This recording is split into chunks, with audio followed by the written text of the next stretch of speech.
کامیابی مال کے اندر ہوتی، اللہ تعالیٰ سب سے پہلے نمرود، فرعون، قارون، حماد، شداد، یہ وقت کتنے بڑے بادشاہ تھے، اللہ تعالیٰ ان لوگوں کو کامیاب کر دیتا۔ کیوں کامیاب نہیں کرا؟ کیونکہ اللہ کا حکم ان کمبختوں کی زندگیوں کے اندر نہیں تھا، نبی کے طریقے ان کمبختوں کی زندگیوں کے اندر نہیں تھے۔ اللہ نے ان سے مال نہیں چھینا، اللہ نے ان سے ان کی جان نہیں چھینی، اللہ نے ان سے ان کا تخت نہیں چھینا، ان کا تاج نہیں چھینا، ان کے عہدوں میں رکھ کر، ان کے نظام میں ان کو رکھ کر، ان کی طاقت کے اندر ان کو رکھ کر اللہ نے ذلیل و رسوا کر دکھایا۔ وہ نمرود جس کا ہم سنتے رہتے ہیں واقعہ، جس کا قرآن پاک میں اللہ نے ذکر کیا، جس نے خدائی کا دعویٰ کیا اور کہنے لگا کہ میں خدا ہوں، مجھے آ کر سجدہ کرو، اللہ نے اس سے اس کا تخت نہیں چھینا،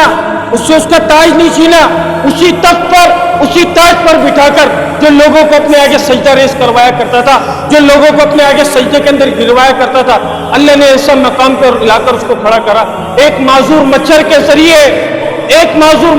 ذریعے جو ناک سے اس کے دماغ کے اندر گھسا، اور اللہ نے ایسا ذلیل و رسوا کروایا جو لوگوں کو سجدے کے لیے کہا کرتا تھا، پھر لوگوں کو کہنے لگا کہ آ کر میرے سر پر جوتا مارو، اس کے بعد تمہاری حاجت کو پورا کرو۔ یہ ہے میرا اللہ میرے بھائی، یہ ہے میرا اللہ، یہ ہے ہمارا اللہ۔ اللہ کے واسطے میرے بھائی اپنے مقصد کو جان لو، اپنے مقصد کو پہچان لو۔